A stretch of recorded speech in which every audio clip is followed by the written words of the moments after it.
Dis-moi Philippe, je vois une tache blanche et très brillante vers le sud-est et une petite tache jaune à sa gauche. Elles ne sont pas très hautes au-dessus de l'horizon. Qu'est-ce que c'est ?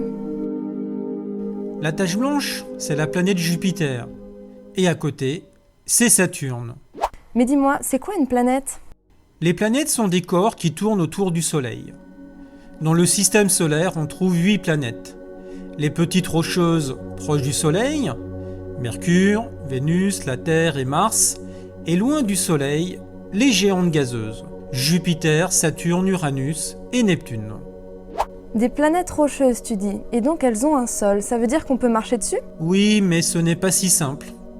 Mercure est proche du Soleil, elle n'a pas d'atmosphère et nous serions brûlés par le rayonnement du Soleil.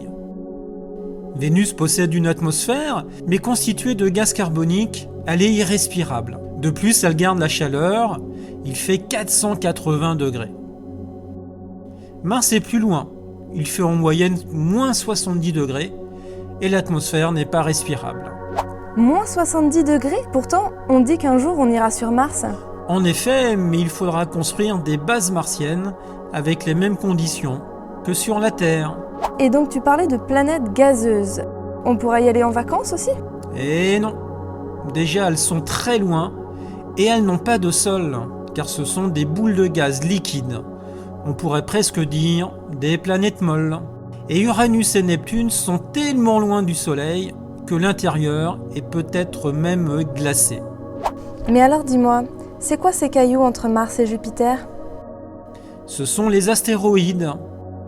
Des rochers pouvant mesurer quelques mètres et pour certains plusieurs kilomètres.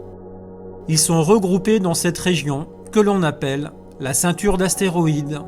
On dit que les planètes gazeuses, elles ont des anneaux. Ils sont constitués de quoi ? De rochers ? Pour Saturne, les anneaux sont très impressionnants. Ce sont des millions de glaçons, gros comme des maisons, avec un petit peu de poussière. Pour les 3 autres planètes, les anneaux sont beaucoup plus fins.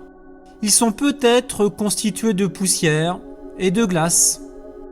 Mais les planètes, elles ne tournent pas toutes à la même vitesse. Les planètes rocheuses font le tour du Soleil assez rapidement.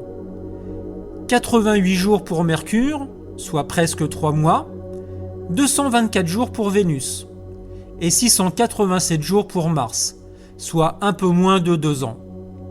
La Terre fait le tour du Soleil en 365 jours, ce qui correspond pour nous à une année. Donc ça veut dire que sur Mercure, on fêterait notre anniversaire plus souvent. Bien sûr, par contre pour les planètes géantes, c'est le contraire.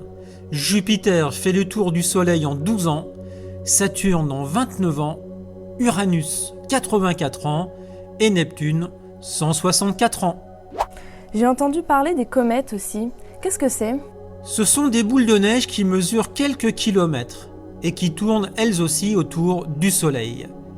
Et lorsqu'elles sont proches du Soleil, elles se vaporisent, d'où la queue blanche de la comète, c'est de la vapeur d'eau. Et les étoiles filantes alors, elles viennent d'où ? Lorsque les comètes se vaporisent, elles laissent derrière elles un nuage de toute petite poussière. Quelquefois, la Terre traverse ce nuage et au contact de l'atmosphère, elle laisse apparaître un joli petit trait de lumière